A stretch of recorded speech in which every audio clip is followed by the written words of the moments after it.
వడ్డించుకోలేవా?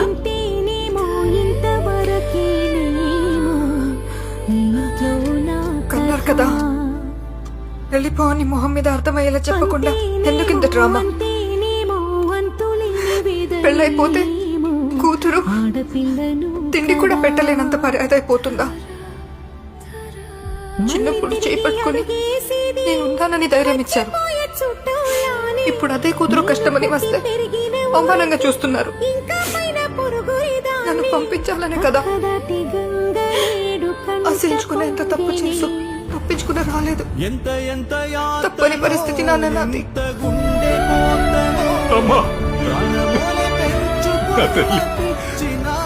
నిన్ను బాధ పెట్టాలని మాకెందుకుంటుందమ్మా?